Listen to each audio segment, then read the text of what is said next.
일단은 아까 이명박 주변에 서 있던 사람들을 다 버스에 태워서 감옥에 보내고 싶어요. 그 사람들이 그 마피아 집단, 이 대한민국이라는 권력을 잡아서 이 권력을 가지고 이권을 쟁탈한 그 범죄자들이에요. 그 사람들이 검찰에 불려가서 다 이명박을 가리키고 이명박을 불고 나가서 자기네들은 다 살았어요. 그래서 그 부분들도 다 모아서 버스에 태워서 무상급식행 그 버스에 태워드리는 게 저의 소망입니다. 네, 각하 편히 쉬십시오. 가시는 길은 제가 잘 모시겠습니다. 곧 변호사비도 제가 해외에서 찾아다가 바치겠습니다. 그러니 편히 쉬십시오.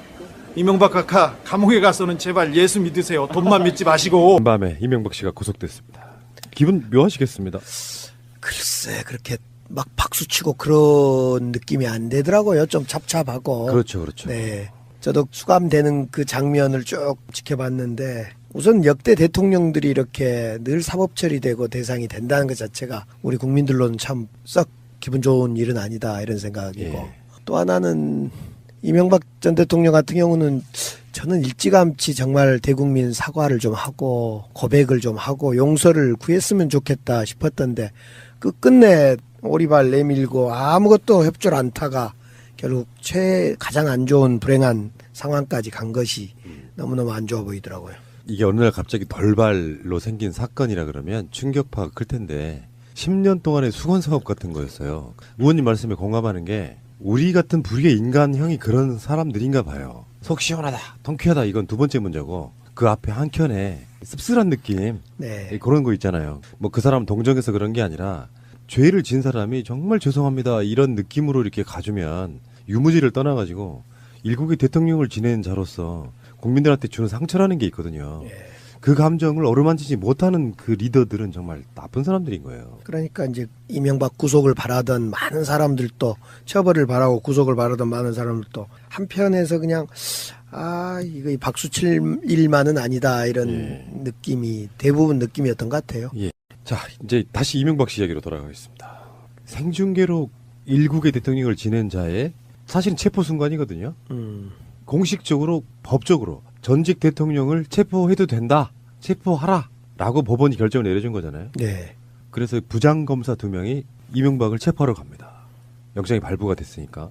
근데 그 상황에서 이명박 씨 나와서 주차장 문에 샤타가 올라가고 이명박 씨가 나오고 짧게 몇 사람과 악수를 하고 그리고 차에 타서 이제 가는데, 일단 재밌는 장면 몇 가지. 하나는 자녀들이 다 나와서 배웅을 하더만요. 그 지점은 저는 그렇게 좋게 보이진 않더라고요. 그래서 자녀들이 막 그 발 동동 구르고 이런 모습을 보여주는 게 저는 개인적 감정으로는 연출된 어떤 모습이다, 이런 생각이 좀 들더라고요. 특히 이시영 같은 경우는 외아들이에요. 그 외아들이 어찌할 바를 모르고 눈물 짓는 장면을 보는데 저렇게까지 해야 되나, 국민들한테 보여주는 모습 동정심 유발이 아닌가 싶어요. 이런 경우에는 그런 식으로 배웅하면 안 되는 거거든요. 자기 아버지가 독립운동하다가 잡혀가는 상황이 아니면 비리로 잡혀가는 거잖아요.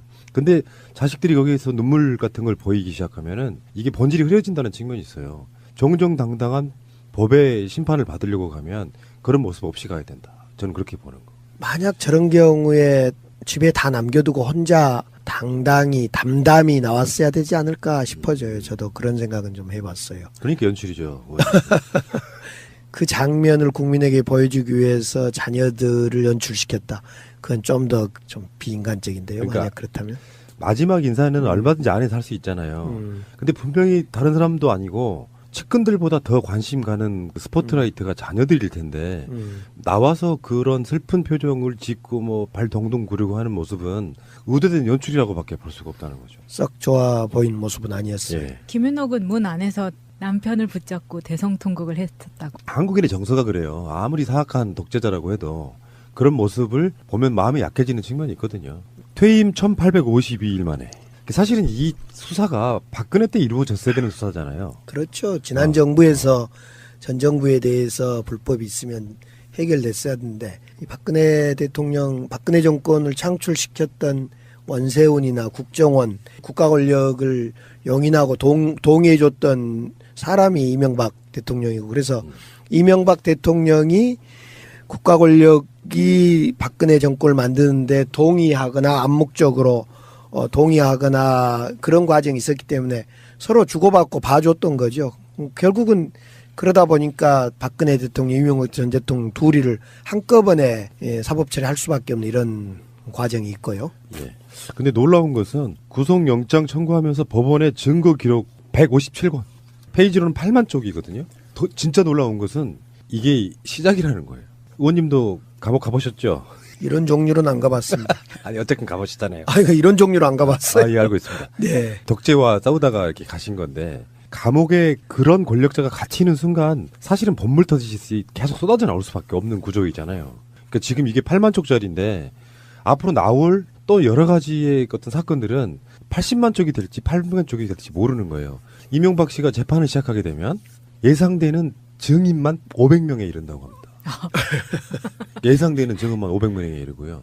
이런 이야기가 있죠. 어제 밤에 11시쯤에 구속영장이 발부가 되는데 검찰 부장 검사 2명이 체포로 간 시간이 12시 넘어서인데 그건 뭐 어쩌면 당연할 수도 있는데 기소를 20일 안에 해야 됩니다. 구속을 하면. 네. 그 20일 안에 기소를 하려면 하루를 까먹으면 안 되는 거죠. 11시에 구속영장 발부되면 바로 가서 체포하면 안 되고 1시간 텀으로 하루가 더 날짜가 있기 때문에 12시 2분에 정확하게 체포를 했다 뭐 이런 얘기가 있습니다.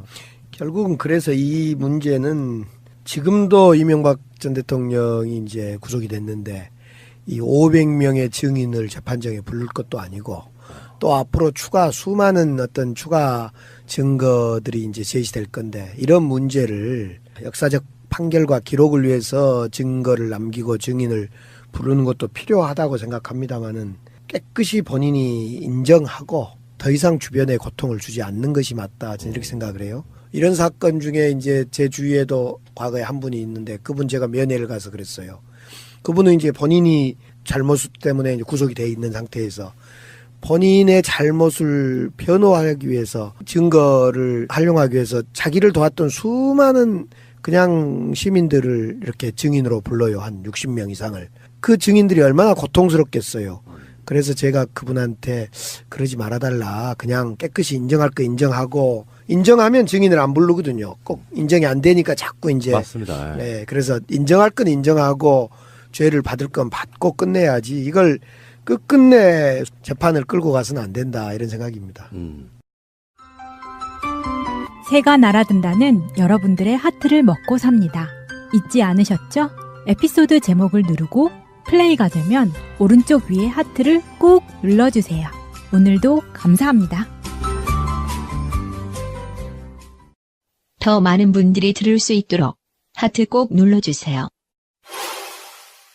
영장 실질 심사를 할 때도 예. 이명박 씨가 안 나가겠다고 했대요. 예. 이제 뭐 실제로 박근혜처럼 영장 실질 심사에 나가서 오랜 시간 동안 소위 쪽을 파느니 결과는 어떻게든 똑같다. 영장 실질 심사를 나가건 안 나가건 구속은 피할 수가 없다. 그러니 그냥 그 절차를 간소하게 하자 이런 전략이었다고 하는데 질문은 뭘 드리고 싶냐면은 재판 나오냐? 그렇죠. 그러니까 재판에 안 나갈 가능성이 높아 보인다는 거죠. 박근혜 전 대통령의 재판 불출석, 재판 거부에 대해서 이제 평가를 할 겁니다. 근데 박근혜 전 대통령이 재판에 나와서 할 이야기가 없었던 거예요. 이명박 전 대통령도 재판에 나와도 할 이야기가 없을 거예요. 그런 점에서 박근혜 대통령의 사례를 따라갈 건데 따라가면 죽습니다. 이것은 박근혜를 따라가면 안 되고 MB는 그런 점에서 박근혜를 따라가지 말고 앞서 말씀드렸듯이 빨리빨리 인정할 건 인정해서 죄의 결과와 상관없이 국민들한테 정말 저 사람은 반성하고 있다. 정말 저 사람은 뉘우치고 있다는 걸 보여줘야만 될 겁니다. 괜히 박근혜 따라서 재판 안 나가고 변호사 선임 안 하다가 38년 큰일 납니다. 38년. 어디서 나온 겁니까? 아니 38년. 박근혜 38년 아닌가요? 아, 30년이죠, 30년. 아 30년인가요? 네. 구형만. 구형만.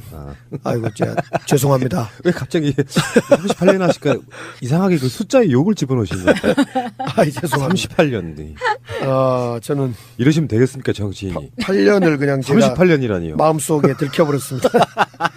자, 농담인 거 알고요. 근데 어저께 이명박 씨가 친필 입장문이라는 걸 페이스북에 뜬금없이 전날 써놓은 거를 이제 올렸어요. 예. 구속영장 발부된 게 22일 예, 날 예. 11시, 밤 11시고 그 전날 새벽, 예. 20일 새벽에 예. 구속을 예감한 듯 써놓은 것이 있는데 예. 사실 이건 거들떠 보고 싶지도 않아요. 구차한 변명에 지나지 않지만 어떤 심리 상태인가를 보기 위해서 잠깐만 볼게요. 아, 이거는요. 제가 마차님한테 읽으라고 하지 않는 이유가 마차님이 읽으면 진심이 돼버려요. 좀 진심 아니게 읽어볼 수 있잖아요. 아, 그래 봐요. 마차님. 진심 아니게 한번 읽어봐요. 도중 너무 도중. 네. 어려운 걸 시켜. 지금 이 시간 누굴 원망하기보다는 이 모든 것은 내 탓이라는 심정이고 자책감을 느낀다. 거짓. 갑자기. 지나온 나를 되돌아보면 기업에 있을 때나 서울시장, 대통령직에 있을 때 나름대로 최선을 다했다고 생각한다. 거짓. 잠깐만요. 거짓. 거짓도 거짓이지만 이런 얘기 누구나 할 수 있어요. 자기 범죄 사실만 없다면. 근데 범죄 사실은 너무 크고 솔직히 말씀드려서 서울시장이나 대통령직에 있으면 비리만 했겠어요. 어떤 사람은 다 자기가 어느 정도 해야 될 일은 다 하지. 그래서 자기 죄를 자기 업적 같은 걸로 덮고 싶어하는 심리예요. 이게. 특히 대통령이 되어 정말 한번 잘해봐야겠다라는 각오로 임했다. 거짓. 아니 잘해봐야겠다는 각오라는 게 잘 벌어봐야겠다. 이 말이었네요. 아니 앞에가 괄호로 열고 비리를 뭐 이런 거고. 자 다음이요. 과거 잘못된 관행을 절연하고 깨끗한 정치를 하고자 노력했지만 오늘날 국민 눈높이에 비춰보면 미흡한 부분이 없지 않았다. 이 부분이 좀 불만족스러웠는데 많이 나는 정치를 어느 정도 잘했다고 자부하는데 그중에 티끌 정도의 잘못이 있다 이런 느낌이에요. 오늘날 국민 눈높이에 비춰보면 이게 무슨 뜻이냐면 그때는 이런 게 관행이었다고 말하고 싶은 거예요. 근데 지금은 그게 아니라서 좀 억울하다는 심정을 이렇게 에이씨. 재임 중 세계 대공황 이래 최대 금융 위기를 맞았지만 대한민국은 세계에서 가장 모범적으로 위기를 극복했다. 이때 이 금융위기 맞았을 때 정세 지금 이때가 2009년인데 정세균 대표하고 이명박 그 대통령하고 영수회담이 있을 때였습니다. 제가 그때 배석을 그렇죠. 했잖아요. 예. 그때 같이 뻔히 앉아서 MB 눈을 쳐다보면서 저 아십니까? 제가 MB 당신의 위장 취업과 여러 가지 그 김윤옥 불법 돈 수수한 거 폭로한 사람입니다. 저 아십니까? 하고 마음속으로 물어봤던. 아 다행이다. 다행이다. 왜요 의원님 그 박영선 의원이 네. BBK 관련해 가지고 네. 무슨 토론회에서 이명박 씨랑 이렇게 복도에서 이렇게 마주치는 상황에 예. 그때 기억나시죠? 뭐 그러면서 약간 원쟁이 있었어요. 예. 그 일설에 이명박이 했다는 이야기예요. 전현이 미쳤나 이렇게 주위에서 이렇게 그 소리를 들었다는 사람이 있어요. 현직일 때 이야기입니까? 그러니까 대통령 선거 나가지고 토론회 할 때요. 아, 선거 나왔을 때요? 나와갖고 토론회 할 때 선거 캠프에도 이제 박영선 의원도 있었을 테니까. 네. 근데 그 영상이 있는데 영상 속에 너무 시끄러워가지고 그 말은 묻혔는데 전현이 미쳤나 했다는 그 설이 있는데 만약에 아까 그 말씀을 속으로 하지 않고 밖에 청와대에서 했으면요. 그거 직접 들었을 겁니다. 아니 원탁에 청와대 원탁에요. 대통령 앉고 우리 정세균 대표 이제 그때 우리 민주당 대표였으니까 회담 끝나고 이제 다시 정리하기 위해서 대통령 앉고 우리 정세균 대표 앉고 비서실장 제 앉고 또 그때 비서실장이 그렇게 4명이 앉아서 이제 회담 이후 구술을 하는데 이제 빤히 쳐다보면서 제가 속으로 겉으로는 못 물어봤죠. 알겠어요, 저.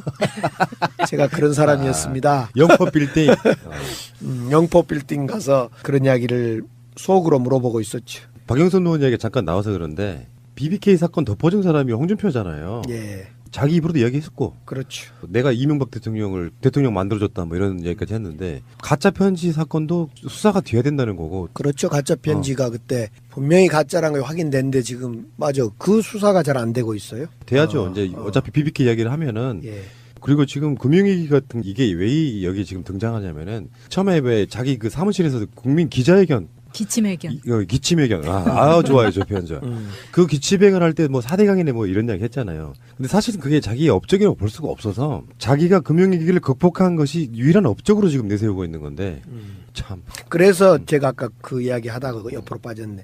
이 금융위기를 우리 야당에서 당시에 우리 정세균 대표 시절에 조건 없이 이 금융위기 극복 과정에 도와줬어요. 그때는 정말 우리 민주당 내에 생각을 달리한 분도 많이 있었는데 이 위기 앞에 혼연일체로 야당이 동의해줘서 여러 가지 국정과제를 풀 수 있도록 위기를 넘길 수 있도록 이렇게 도와줬는데 그런 거에 비춰볼 때 지금 우리 야당은 홍준표 당이죠. 야당은 아무것도 돕질 않아요. 명분이 있어도 안 돕고 명분이 없는 건 더더욱 안 돕고 정말 그런 거 보면 이 야당으로서 전혀 자질이 없는, 집권하기 힘들 것 같아요.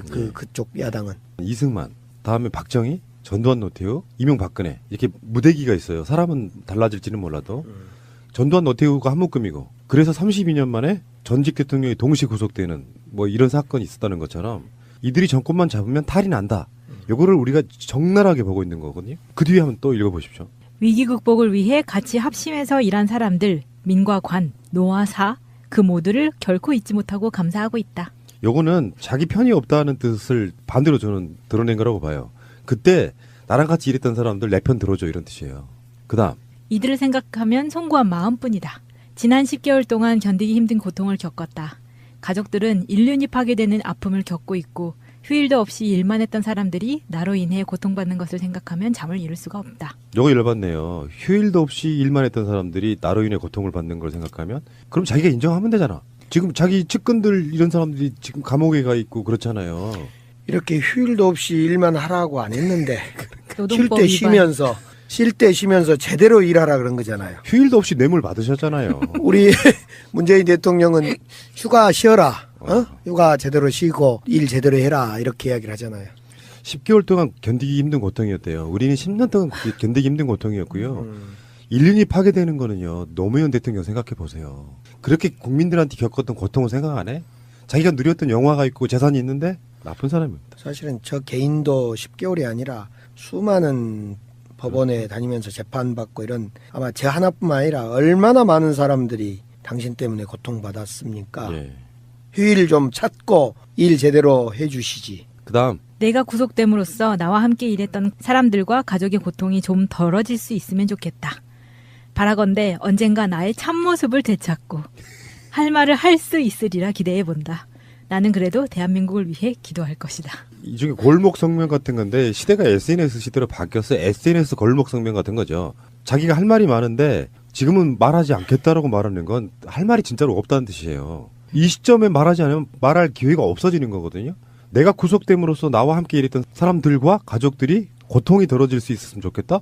가서 진실을 이야기하면 돼요. 지금 이렇게 막 그 뇌물 관련해 재판받고 있는 자기 측근들이 사실상 석방될 수 있는 마지막 기회가 내가 시켰다. 이 사람들은 잘못 없다라고 해주면 되거든요. 근데 이제 기도한다 그러니까 아무튼 기도하면서 많이 참여가 될 거라고 본데요.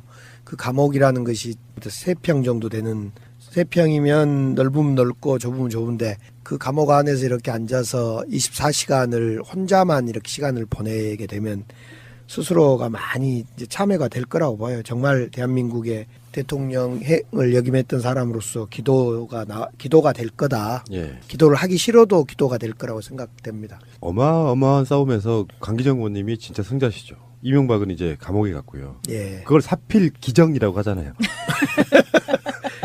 사필 규정이 아니라 규정. 기정이죠. 예. 네. 사필 규정은 뭐냐면 귀숙과 강기정 뭐 이런 뜻이에요. 아, 유기숙과 강기정의 준말. 그렇죠, 그렇죠. 규정. 예. 나는 그래도 대한민국을 위해 기도할 것이다. 이분 또 대한민국 봉헌하시려고 그러지. 서울시 말고 대한민국을. 사실 이럴 거예요. 이명박도 뭐 강철 같은 의지로 우뚝 서는 뭐 강기정 의원 같은 분이 아니고 감옥에 최소한 10개월 정도 언론들이 검찰과 함께 수사를 한 거거든요. 계속 비리가 터져 나왔잖아요. 그러면 떨리기 시작해요. 그러다 어느 시점이 딱 되면 아, 나 구속되겠구나라고 느끼겠죠. 법리적으로 어떻게 하면 좀 적게 맞을까? 요 궁리를 했겠죠. 그러다가 사실 전직 대통령도 지낸 권력을 가진 사람은 자기가 구속될 수는 있겠다 싶어도 실감하지는 못할 거예요. 이게 꿈인가 싶고. 그러다가 결정적으로 어느 시점 구치소에 차가 딱 들어가서 이제 그 과정들이 있잖아요. 막 먹어사 찍고 뭐 등등 그 과정 속에 철커덩 철문이 닫히는 순간 그때서야 심정적으로 오해를 한답니다. 내가 갇혔구나. 근데 우리 같은 보통의 자범들은 들어가도 그냥 뭐 그게 별다른 게 없는데 이런 사람들은 감옥에 들어가는 순간에 멘탈이 완전히 무너진다는 거예요. 그래서 검찰이 방송으로 오늘은 아예 일제히 조사를 안 한답니다. 그것도 전략이야. 그 사람이 멘탈이 붕괴되기를 좀 기다려주는 거예요. 언론 보도에 나오잖아요. 오늘은 검찰이 조사하지 않아. 그게 다 전략이 있다는 거죠. 하루 종일 혼자 있는 거예요. 밥만 먹고 식판 갖고 자기가 직접 식사해야 되고. 요즘 그 동부구치소 시설이라는 사진이 돌잖아요. 그 이명박이 직접 들어갈 방이라고 하는 거. 근데 이 방 자체가 요즘 보면은 노량진 자취방, 월세방보다 훨씬 좋아요. 그래서 시세로 따지면 한 1,000에 50, 60 정도 된다. 아, 방값이 1,000에 5, 60이요? 근데 네. 그 양반은 그걸 무상으로 살지 않아? 밥까지? 그러니까요. 아이, 진짜. 식단도 굉장히 좋더라고요. 영양식. 오늘 이 순간부터 의원님 포함 그 모든 정치하는 사람들이 깨달아야 될 부분이라고 생각해요. 저는 일반인이고 정치를 해본 적 없으니 부탁드리는 거예요. 네. 물론 우리 쪽 분들은 대부분 분들 그렇게 잘 살아오셨지만 죄를 지면 어떤 권력을 쥔 자도 결국엔 감옥 간다. 네. 그게 진짜로 사필 귀정인 거잖아요. 네. 기정이 아니라 뭐 다른 걸로 해주세요. 자, 이명박 얘기를 조금만 더 하겠습니다. 도곡동 땅이 어떻다고요? BBK가 어떻다요? 뭐 도곡땅이 어떠다고요? BBK가 어떠가요? 새빨간 거짓말입니다, 여러분. BBK가 어떻다요? 그쵸? 어떻다요? 동영상을 보면은 BBK가 어떻다고요 하지 않고요. 도곡동 땅이 어떻다고요? BBK가 어떻다요? 이렇게 흥분해가지고 그 상황이 박근혜로부터 공격당하던 시점이라서 막 흥분해가지고 새빨간 거짓말입니다. 그렇고 나는 그러한 삶을 살아오지 않았습니다. 누가 나에게 돌을 던질 수 있습니까?까지 얘기를 했어요. 그러니까 이명박 자체는 왜 이런 거 있잖아요. 강기정 의원님이 저랑 방송하면서 만약에 어떤 새빨간 거짓말을 했다고 치면 금방 드러난다는. 그래서 자기가 그 말이 거짓말이 아니라는 걸 한 번 더 인정하는 순간에 이 사람은 더 나쁜 사람 되는 거거든요. 네. 그러니까 누군가가 수사가 막 해오거나 비판을 할 때 공격하지 말아주세요라든지 뭐 이렇게 거짓말이 아니다라는 이야기를 한 번 더 하는 순간에 더 비도덕적인 사람이 되는 그런 상황인데 이명박 씨 생각해보면 이런 생각 나지 않았어요? 국밥이요, 국밥. 서민의 자식으로 태어나서 이게 이제 셀러리맨의 신화가 써지는 과정 중에 하나인데 서민으로 태어나서 현대건설의 평사원으로 입사해가지고 회장까지 지낸 사람이다는 그 이미지가 사실은 이명박을 대통령으로 만든 결정적인 것이지 않습니까? 그렇죠.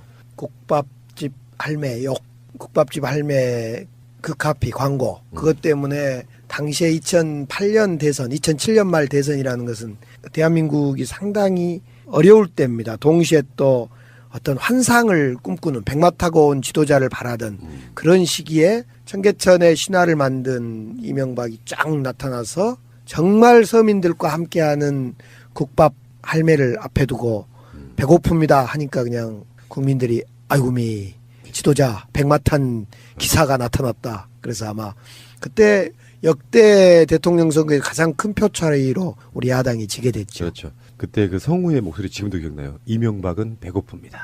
근데 그때도 거짓말이었어요.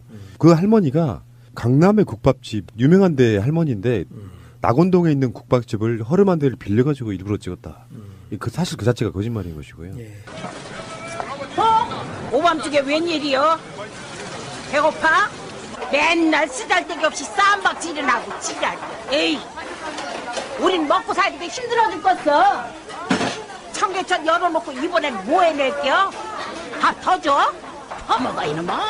코스프레를 이렇게 했는데 결국에는 우리나라의 최상위 특권층이고요. 지금 다스만 해도 연매출이 10조 원에 가까운 사실상의 대기업입니다. 이제 그런 거에 실소유주가 되는 것이고요. 그때면 지금 국밥집 할매 광고 찍을 때는 이미 김윤옥 배우자가 돈을 핸드백으로 그렇죠, 받기 그렇죠. 시작할 때죠. 근데 저는 그런 생각을 했어요. 제가 유기숙 씨랑 둘이 이제 술 한잔을 최근에 집에서 하면서 2007년에 그 에르메스 핸드백도 받고 그 안에 3천만 원인가요? 돈이 들어있다 없다 지금 논란이 있는데 3천만 원인데 왜 그걸 받았을까? 도저히 이해가 안 된 거예요. 둘이 한참 이야기를 해도. 그러니까 한 일국의 대통령이 거의 된 입장에서 그 3천만 원이라는 돈은 서민에게는 어마어마한 돈이지만은 그 대통령이 되는 입장에서 그 돈이 필요치 않는 돈인데 그걸 왜 받았을까? 상식적으로 이해가 안 되더라. 그래서 서로 그 이야기를 한참 둘이 하고 있었던 거죠. 의원님은 이해가 안 되시죠? 아니, 뭐- 돈이 있어 본 적이 없으신데. 그러잖아요. MB가 돈도 많고 그런데 왜 3천만 원이라는 돈을 받았을까? 너무 진지하세요. 그러니까 제가 분석한 게 정확할 거예요. 네. 이명박은요. 돈 중독이 맞습니다.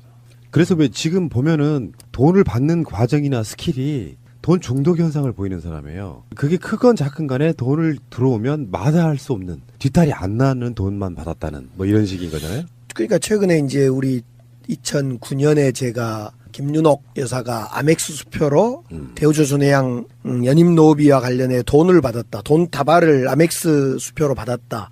제가 이런 이야기를 했지 않습니까? 과연 그랬을까라는 정도의 의구심을 가졌다는 말입니다. 그 제 곁에 있었던 그 이야기를 들은 분들이. 근데 지금 생각해 보니까 저쪽 동네는 MB 쪽 동네는 충분히 그랬을 수 있겠다라는 확신이 들더라는 거예요. 그래서 그것도 수사를 좀 하면 어쩔까 이런 이야기를 하던데 하겠죠. 예. 네. 초반에 말씀드렸지만 이명박 씨에 대한 수사는 이제 시작이에요.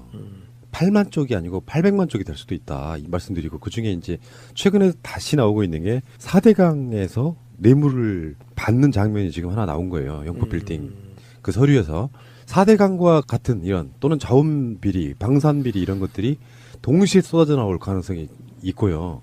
검찰이 공식적으로 수사를 했다는 이야기는 안 들리지만 제1롯데월드 허가건만 해도 이명박의 청와대가 주도했다는 거 아니에요? 그러니까 이게 이명박 씨는 답이 안 나와요. 박근혜는 어느 정도 얼개가 다 나와서 지금 재판을 진행 중이잖아요. 이명박 씨에 대한 수사는 재판과 동시에 몇 년간 이루어질 가능성도 저는 있다고 봐요. 이낙연 총리가 세계 물의 날 기념식에서 그런 이야기를 했습니다. 올해 안에 4대강의 16개 보를 개방한다.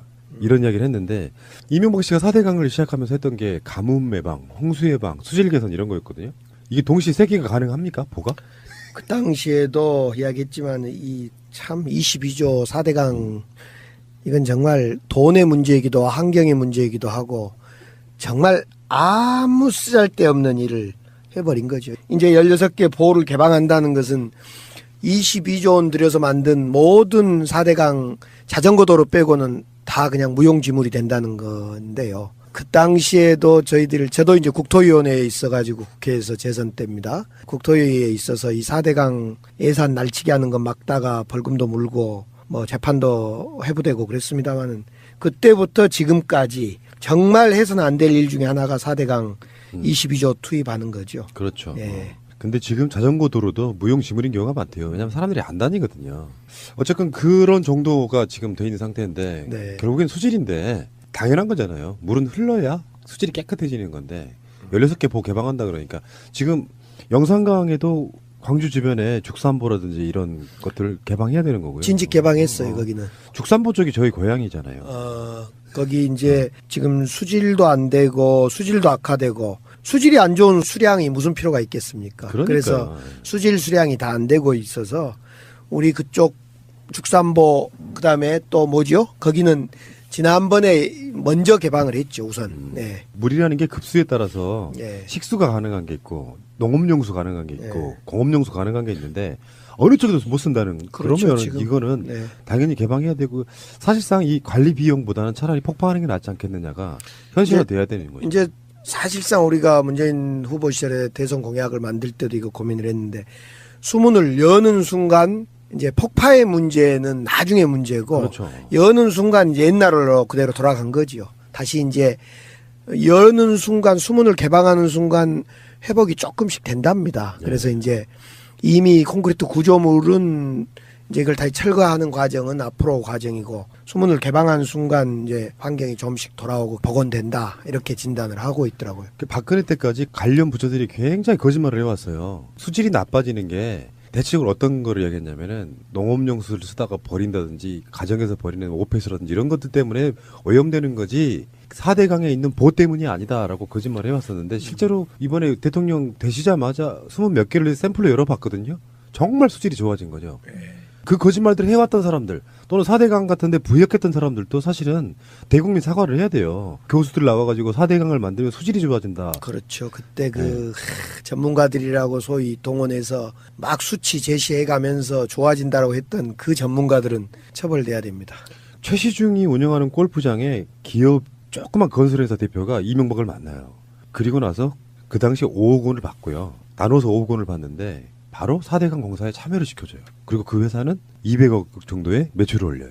이런 방식인 거야. 5억 주고 200억 땡기고. 에이 나쁜 새끼들. 세상은 사필 규정으로 돌아가고요. 결국에는 정의가 승리한다는 거를 이명박 씨가 입증해준 이런 케이스라고 봐요. 권력은 무한하지 않다. 화무 11호, 권불 10년. 이게 상징적으로 드러난 거고요.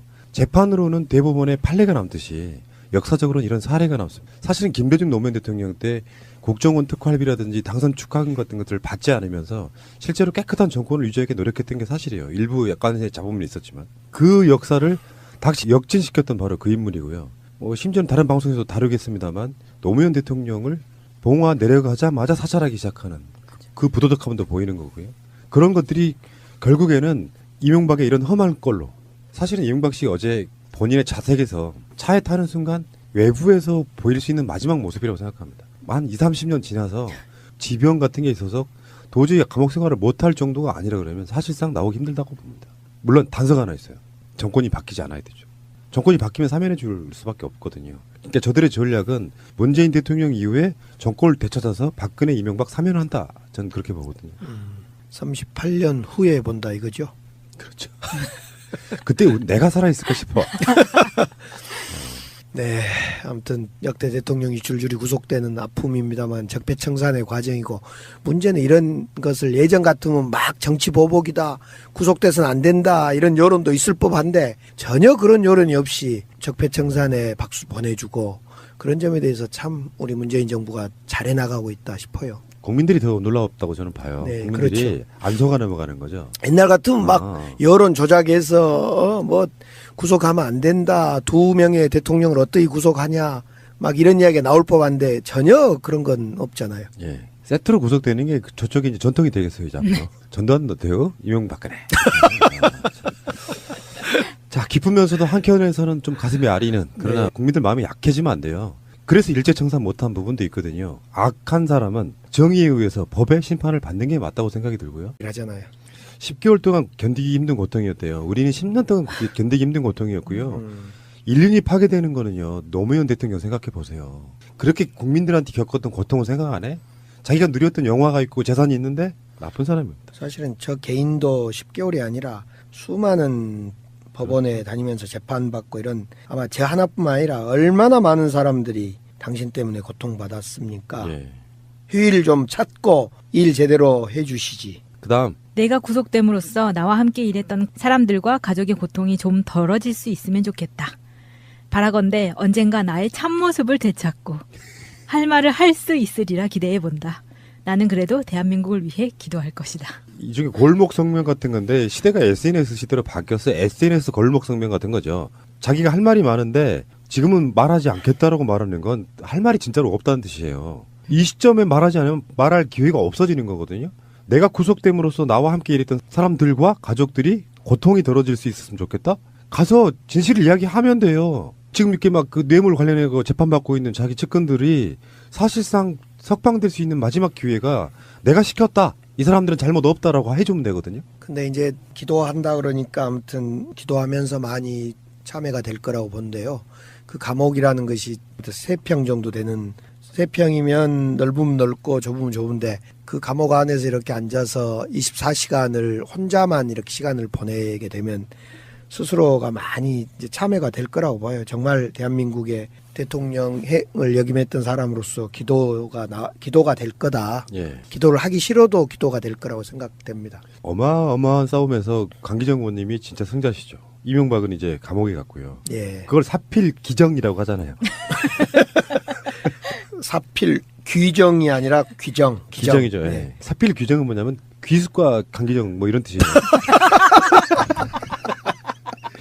아, 유기숙과 강기정의 준말. 그렇죠, 그렇죠. 규정. 예. 나는 그래도 대한민국을 위해 기도할 것이다. 이분 또 대한민국 봉헌하시려고 그러지. 서울시 말고 대한민국을. 사실 이럴 거예요. 이명박도 뭐 강철 같은 의지로 우뚝 서는 뭐 강기정 의원 같은 분이 아니고 감옥에 최소한 10개월 정도 언론들이 검찰과 함께 수사를 한 거거든요. 계속 비리가 터져 나왔잖아요. 그러면 떨리기 시작해요. 그러다 어느 시점이 딱 되면 아, 나 구속되겠구나라고 느끼겠죠. 법리적으로 어떻게 하면 좀 적게 맞을까? 요 궁리를 했겠죠. 그러다가 사실 전직 대통령도 지낸 권력을 가진 사람은 자기가 구속될 수는 있겠다 싶어도 실감하지는 못할 거예요. 이게 꿈인가 싶고. 그러다가 결정적으로 어느 시점 구치소에 차가 딱 들어가서 이제 그 과정들이 있잖아요. 막 먹어사 찍고 뭐 등등 그 과정 속에 철커덩 철문이 닫히는 순간 그때서야 심정적으로 오해를 한답니다. 내가 갇혔구나. 근데 우리 같은 보통의 자범들은 들어가도 그냥 뭐 그게 별다른 게 없는데 이런 사람들은 감옥에 들어가는 순간에 멘탈이 완전히 무너진다는 거예요. 그래서 검찰이 방송으로 오늘은 아예 일제히 조사를 안 한답니다. 그것도 전략이야. 그 사람이 멘탈이 붕괴되기를 좀 기다려주는 거예요. 언론 보도에 나오잖아요. 오늘은 검찰이 조사하지 않아. 그게 다 전략이 있다는 거죠. 하루 종일 혼자 있는 거예요. 밥만 먹고 식판 갖고 자기가 직접 식사해야 되고. 요즘 그 동부구치소 시설이라는 사진이 돌잖아요. 그 이명박이 직접 들어갈 방이라고 하는 거. 근데 이 방 자체가 요즘 보면은 노량진 자취방, 월세방보다 훨씬 좋아요. 그래서 시세로 따지면 한 1,000에 50, 60 정도 된다. 아, 방값이 1,000에 5, 60이요? 근데 네. 그 양반은 그걸 무상으로 살지 않아? 밥까지? 그러니까요. 아이, 진짜. 식단도 굉장히 좋더라고요. 영양식. 오늘 이 순간부터 의원님 포함 그 모든 정치하는 사람들이 깨달아야 될 부분이라고 생각해요. 저는 일반인이고 정치를 해본 적 없으니 부탁드리는 거예요. 네. 물론 우리 쪽 분들은 대부분 분들 그렇게 잘 살아오셨지만 죄를 지면 어떤 권력을 쥔 자도 결국엔 감옥 간다. 네. 그게 진짜로 사필 귀정인 거잖아요. 네. 기정이 아니라 뭐 다른 걸로 해주세요. 자, 이명박 얘기를 조금만 더 하겠습니다. 도곡동 땅이 어떻다고요? BBK가 어떻다요? 뭐 도곡땅이 어떻다고요? BBK가 어떡하요? 새빨간 거짓말입니다, 여러분. BBK가 어떻다요? 그쵸? 어떻다요? 동영상을 보면은 BBK가 어떻다고요 하지 않고요. 도곡동 땅이 어떻다고요? BBK가 어떻다요? 이렇게 흥분해가지고 그 상황이 박근혜로부터 공격당하던 시점이라서 막 흥분해가지고 새빨간 거짓말입니다. 그렇고 나는 그러한 삶을 살아오지 않았습니다. 누가 나에게 돌을 던질 수 있습니까?까지 얘기를 했어요. 그러니까 이명박 자체는 왜 이런 거 있잖아요. 강기정 의원님이 저랑 방송하면서 만약에 어떤 새빨간 거짓말을 했다고 치면 금방 드러난다는. 그래서 자기가 그 말이 거짓말이 아니라는 걸 한 번 더 인정하는 순간에 이 사람은 더 나쁜 사람 되는 거거든요. 네. 그러니까 누군가가 수사가 막 해오거나 비판을 할 때 공격하지 말아주세요라든지 뭐 이렇게 거짓말이 아니다라는 이야기를 한 번 더 하는 순간에 더 비도덕적인 사람이 되는 그런 상황인데 이명박 씨 생각해보면 이런 생각 나지 않았어요? 국밥이요, 국밥. 서민의 자식으로 태어나서 이게 이제 셀러리맨의 신화가 써지는 과정 중에 하나인데 서민으로 태어나서 현대건설의 평사원으로 입사해가지고 회장까지 지낸 사람이다는 그 이미지가 사실은 이명박을 대통령으로 만든 결정적인 것이지 않습니까? 그렇죠. 국밥집 할매 욕, 국밥집 할매 그 카피 광고 그것 때문에 당시에 2008년 대선, 2007년 말 대선이라는 것은 대한민국이 상당히 어려울 때입니다. 동시에 또 어떤 환상을 꿈꾸는 백마 타고 온 지도자를 바라던 그런 시기에 청계천의 신화를 만든 이명박이 쫙 나타나서 정말 서민들과 함께하는 국밥 할매를 앞에 두고 배고픕니다 하니까 그냥 국민들이 아이고미 지도자 백마 탄 기사가 나타났다. 그래서 아마 그때 역대 대통령 선거의 가장 큰 표 차이로 우리 야당이 지게 됐죠. 그렇죠. 그때 그 성우의 목소리 지금도 기억나요. 이명박은 배고픕니다. 근데 그때도 거짓말이었어요. 그 할머니가 강남의 국밥집 유명한 데 할머니인데 낙원동에 있는 국밥집을 허름한 데를 빌려가지고 일부러 찍었다. 그 사실 그 자체가 거짓말인 것이고요. 예. 오밤중에 웬일이요? 배고파? 맨날 쓰잘데기 없이 쌈박질을 하고 지랄. 에이, 우린 먹고 살기도 힘들어 죽겠어. 청계천 열어놓고 이번엔 뭐 해낼게요? 밥 더 줘? 퍼먹어 이놈아. 코스프레를 이렇게 했는데 결국에는 우리나라의 최상위 특권층이고요. 지금 다스만 해도 연매출이 10조 원에 가까운 사실상의 대기업입니다. 이제 그런 거에 실소유주가 되는 것이고요. 그때면 지금 국밥집 할매 광고 찍을 때는 이미 김윤옥 배우자가 돈을 핸드백으로 그렇죠, 받기 그렇죠. 시작할 때죠. 근데 저는 그런 생각을 했어요. 제가 유기숙 씨랑 둘이 이제 술 한잔을 최근에 집에서 하면서 2007년에 그 에르메스 핸드백도 받고 그 안에 3천만 원인가요? 돈이 들어있다 없다 지금 논란이 있는데 3천만 원인데 왜 그걸 받았을까? 도저히 이해가 안 된 거예요. 둘이 한참 이야기를 해도. 그러니까 한 일국의 대통령이 거의 된 입장에서 그 3천만 원이라는 돈은 서민에게는 어마어마한 돈이지만은 그 대통령이 되는 입장에서 그 돈이 필요치 않는 돈인데 그걸 왜 받았을까? 상식적으로 이해가 안 되더라. 그래서 서로 그 이야기를 한참 둘이 하고 있었던 거죠. 의원님은 이해가 안 되시죠? 아니, 뭐- 돈이 있어 본 적이 없으신데. 그러잖아요. MB가 돈도 많고 그런데 왜 3천만 원이라는 돈을 받았을까? 너무 진지하세요. 그러니까 제가 분석한 게 정확할 거예요. 네. 이명박은요. 돈 중독이 맞습니다. 그래서 왜 지금 보면은 돈을 받는 과정이나 스킬이 돈 중독 현상을 보이는 사람이에요. 그게 크건 작건 간에 돈을 들어오면 마다할 수 없는, 뒷탈이 안 나는 돈만 받았다는 뭐 이런 식인 거잖아요. 그러니까 최근에 이제 우리 2009년에 제가 김윤옥 여사가 아멕스 수표로 대우조선해양 연임 노비와 관련해 돈을 받았다. 돈 다발을 아멕스 수표로 받았다. 제가 이런 이야기를 했지 않습니까? 과연 그랬을까라는 정도의 의구심을 가졌다는 말입니다. 그 제 곁에 있었던 그 이야기를 들은 분들이. 근데 지금 생각해 보니까 저쪽 동네는, MB 쪽 동네는 충분히 그랬을 수 있겠다라는 확신이 들더라는 거예요. 그래서 그것도 수사를 좀 하면 어쩔까 이런 이야기를 하던데 하겠죠. 예. 네. 초반에 말씀드렸지만 이명박 씨에 대한 수사는 이제 시작이에요. 8만 쪽이 아니고 800만 쪽이 될 수도 있다 이 말씀드리고, 그중에 이제 최근에 다시 나오고 있는 게 4대강에서 뇌물을 받는 장면이 지금 하나 나온 거예요. 영포 빌딩 그 서류에서 4대강과 같은 이런 또는 자원비리, 방산비리 이런 것들이 동시에 쏟아져 나올 가능성이 있고요. 검찰이 공식적으로 수사를 했다는 이야기는 안 들리지만 제1롯데월드 허가건만 해도 이명박의 청와대가 주도했다는 거 아니에요? 그러니까 이게 이명박 씨는 답이 안 나와요. 박근혜는 어느 정도 얼개가 다 나와서 지금 재판을 진행 중이잖아요. 이명박 씨에 대한 수사는 재판과 동시에 몇 년간 이루어질 가능성도 저는 있다고 봐요. 이낙연 총리가 세계 물의 날 기념식에서 그런 이야기를 했습니다. 올해 안에 4대강에 16개 보를 개방한다. 이런 이야기를 했는데, 이명박 씨가 4대강을 시작하면서 했던 게 가뭄 예방, 홍수 예방, 수질 개선 이런 거였거든요. 이게 동시에 3개가 가능합니까? 보가? 그 당시에도 이야기했지만 이 참 22조 4대강 이건 정말 돈의 문제이기도 환경의 문제이기도 하고 정말 아무 쓰잘데없는 일을 해버린 거죠. 이제 16개 보를 개방한다는 것은 22조 원 들여서 만든 모든 4대강 자전거 도로 빼고는 다 그냥 무용지물이 된다는 건데요. 그 당시에도 저도 이제 국토위원회에 있어가지고 국회에서 재선 때입니다. 국토위에 있어서 이 4대강 예산 날치기 하는 거 막다가 벌금도 물고 뭐 재판도 회부되고 그랬습니다만은 그때부터 지금까지 정말 해서는 안 될 일 중에 하나가 4대강 22조 투입하는 거죠. 그렇죠. 예. 근데 지금 자전거 도로도 무용지물인 경우가 많대요. 왜냐하면 사람들이 안 다니거든요. 어쨌건 그런 정도가 지금 돼 있는 상태인데 네. 결국엔 수질인데 당연한 거잖아요. 물은 흘러야 수질이 깨끗. 일단은 아까 이명박 주변에 서 있던 사람들을 다 버스에 태워서 감옥에 보내고 싶어요. 그 사람들이 그 마피아 집단, 이 대한민국이라는 권력을 잡아서 이 권력을 가지고 이권을 쟁탈한 그 범죄자들이에요. 그 사람들이 검찰에 불려가서 다 이명박을 가리키고 이명박을 불고 나가서 자기네들은 다 살았어요. 그래서 그 부분들도 다 모아서 버스에 태워서 무상급식행 그 버스에 태워드리는 게 저의 소망입니다. 네, 각하 편히 쉬십시오. 가시는 길은 제가 잘 모시겠습니다. 곧 변호사비도 제가 해외에서 찾아다가 바치겠습니다. 그러니 편히 쉬십시오. 이명박 각하, 감옥에 가서는 제발 예수 믿으세요. 돈만 믿지 마시고. 밤에 이명박 씨가 구속됐습니다. 기분 묘하시겠습니다. 글쎄 그렇게 막 박수치고 그런 느낌이 안 되더라고요. 좀 잡잡하고. 그렇죠, 그렇죠. 네. 저도 수감되는 그 장면을 쭉 지켜봤는데 우선 역대 대통령들이 이렇게 늘 사법 처리되고 대상이 된다는 것 자체가 우리 국민들로는 참 썩 기분 좋은 일은 아니다 이런 생각이고 예.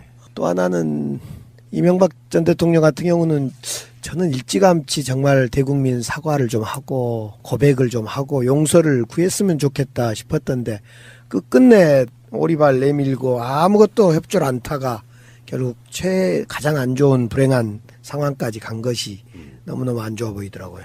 이게 어느 날 갑자기 돌발로 생긴 사건이라 그러면 충격파가 클 텐데 10년 동안의 수건 사업 같은 거였어요. 의원님 말씀에 공감하는 게 우리 같은 불의의 인간형이 그런 사람들인가 봐요. 속 시원하다, 통쾌하다 이건 두 번째 문제고 그 앞에 한켠에 씁쓸한 느낌 네. 그런 거 있잖아요. 뭐 그 사람 동정해서 그런 게 아니라 죄를 진 사람이 정말 죄송합니다 이런 느낌으로 이렇게 가주면 유무지를 떠나가지고 일국의 대통령을 지낸 자로서 국민들한테 주는 상처라는 게 있거든요. 그 감정을 어루만지지 못하는 그 리더들은 정말 나쁜 사람들인 거예요. 그러니까 이제 이명박 구속을 바라던 많은 사람들도 처벌을 바라고 구속을 바라던 많은 사람들도 한편에서 그냥 이거 박수 칠 일만은 아니다 이런 느낌이 대부분 느낌이었던 것 같아요. 예. 자, 이제 다시 이명박 씨 이야기로 돌아가겠습니다. 생중계로 일국의 대통령을 지낸 자의 사실은 체포 순간이거든요. 공식적으로 법적으로 전직 대통령을 체포해도 된다. 체포하라. 라고 법원이 결정을 내려준 거잖아요. 네. 그래서 부장검사 2명이 이명박을 체포하러 갑니다. 영장이 발부가 됐으니까.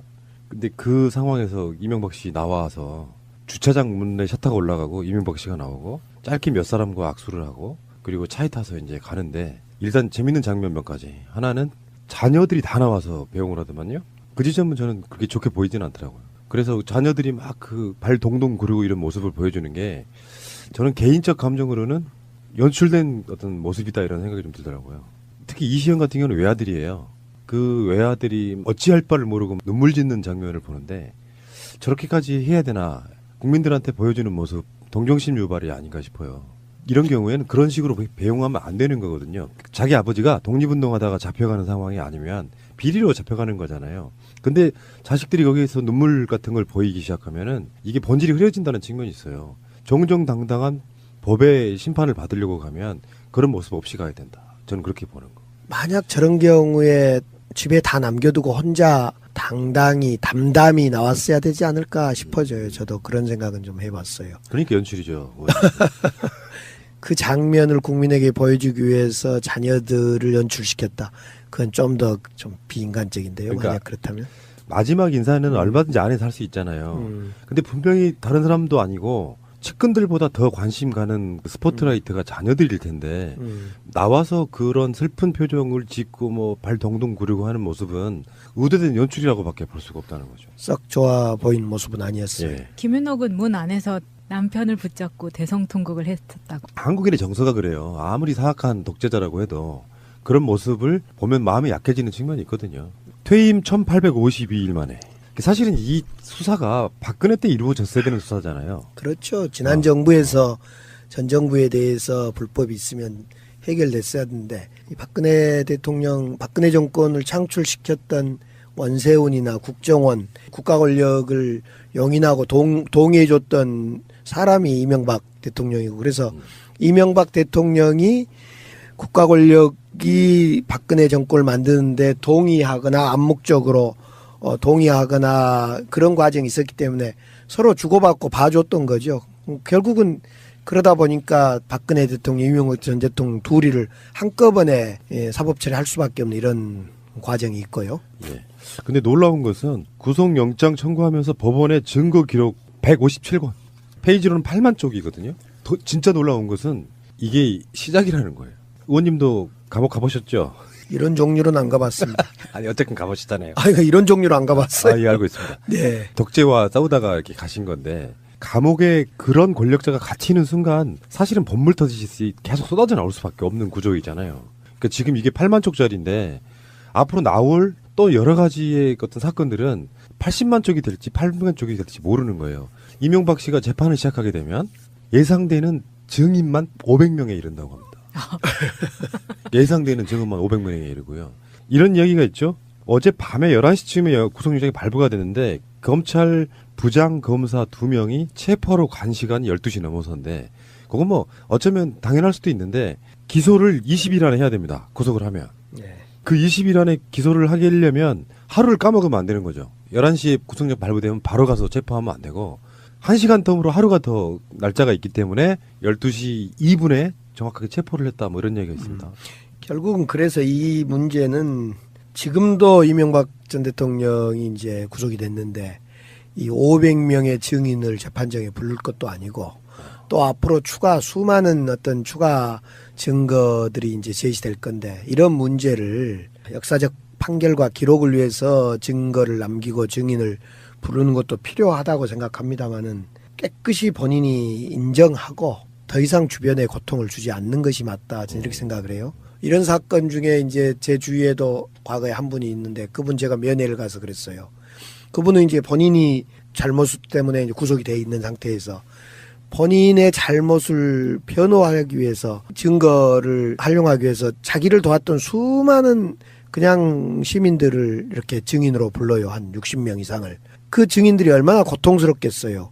그래서 제가 그분한테 그러지 말아달라. 그냥 깨끗이 인정할 거 인정하고, 인정하면 증인을 안 부르거든요. 꼭 인정이 안 되니까 자꾸 이제. 맞습니다. 네, 그래서 인정할 건 인정하고 죄를 받을 건 받고 끝내야지. 이걸 끝끝내 재판을 끌고 가서는 안 된다, 이런 생각입니다. 새가 날아든다는 여러분들의 하트를 먹고 삽니다. 잊지 않으셨죠? 에피소드 제목을 누르고 플레이가 되면 오른쪽 위에 하트를 꾹 눌러주세요. 오늘도 감사합니다. 더 많은 분들이 들을 수 있도록 하트 꼭 눌러주세요. 영장 실질 심사를 할 때도 예.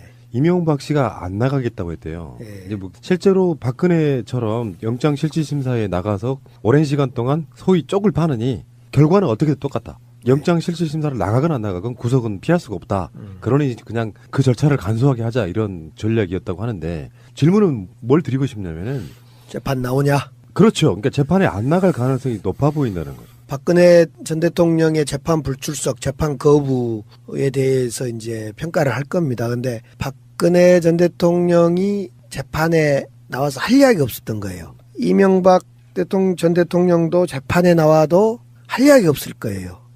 그런 점에서 박근혜 대통령의 사례를 따라갈 건데, 따라가면 죽습니다. 이것은 박근혜를 따라가면 안 되고, MB는 그런 점에서 박근혜를 따라가지 말고 앞서 말씀드렸듯이 빨리빨리 인정할 건 인정해서 죄의 결과와 상관없이 국민들한테 정말 저 사람은 반성하고 있다, 정말 저 사람은 뉘우치고 있다는 걸 보여줘야만 될 겁니다. 괜히 박근혜 따라서 재판 안 나가고 변호사 선임 안 하다가 38년 큰일 납니다. 38년. 어디서 나온 겁니까? 아니 38년. 박근혜 38년 아닌가요? 아, 30년이죠, 30년. 아 30년인가요? 네. 구형만. 구형만. 아이고 제가 죄송합니다. 왜 갑자기 38년 하실까? 이상하게 그 숫자에 욕을 집어넣으신 것 같아요. 아 죄송합니다. 38년. 저는 이러시면 되겠습니까, 정치인이? 8년을 그냥 제가 38년이라니요. 마음속에 들켜버렸습니다. 자, 농담인 거 알고요. 근데 어저께 이명박 씨가 친필 입장문이라는 걸 페이스북에 뜬금없이 전날 써놓은 거를 이제 올렸어요. 예. 구속영장 발부된 게 22일 날 예. 11시, 밤 11시고 그 전날 새벽, 예. 20일 새벽에 예. 구속을 예감한 듯 써놓은 것이 있는데 예. 사실 이건 거들떠 보고 싶지도 않아요. 구차한 변명에 지나지 않지만 어떤 심리 상태인가를 보기 위해서 잠깐만 볼게요. 아, 이거는요, 제가 마차님한테 읽으라고 하지 않는 이유가 마차님이 읽으면 진심이 돼버려요. 좀 진심 아니게 읽어볼 수 있잖아요. 아, 그래 봐요, 마차님. 진심 아니게 한번 읽어봐요. 도중. 너무 어려운 걸 시켜. 지금 이 시간 누굴 원망하기보다는 이 모든 것은 내 탓이라는 심정이고 자책감을 느낀다. 거짓. 갑자기. 지나온 날을 되돌아보면 기업에 있을 때나 서울시장, 대통령직에 있을 때 나름대로 최선을 다했다고 생각한다. 거짓. 잠깐만요. 거짓. 거짓도 거짓이지만 이런 얘기 누구나 할 수 있어요. 자기 범죄 사실만 없다면. 근데 범죄 사실은 너무 크고, 솔직히 말씀드려서 서울시장이나 대통령직에 있으면 비리만 했겠어요. 어떤 사람은 다 자기가 어느 정도 해야 될 일은 다 하지. 그래서 자기 죄를 자기 업적 같은 걸로 덮고 싶어하는 심리예요, 이게. 특히 대통령이 되어 정말 한번 잘해봐야겠다라는 각오로 임했다. 거짓. 아니, 잘해봐야겠다는 각오라는 게. 잘 벌어봐야겠다. 이 말이었나요? 아니, 앞에가 괄호로 열고 비리를 뭐 이런 거고. 자, 다음이요. 과거 잘못된 관행을 절연하고 깨끗한 정치를 하고자 노력했지만 오늘날 국민 눈높이에 비춰보면 미흡한 부분이 없지 않았다. 이 부분이 좀 불만족스러웠는데, 많이 나는 정치를 어느 정도 잘했다고 자부하는데 그중에 티끌 정도의 잘못이 있다, 이런 느낌이에요. 오늘날 국민 눈높이에 비춰보면 이게 무슨 뜻이 있으냐면, 그때는 이런 게 관행이었다고 말하고 싶은 거예요.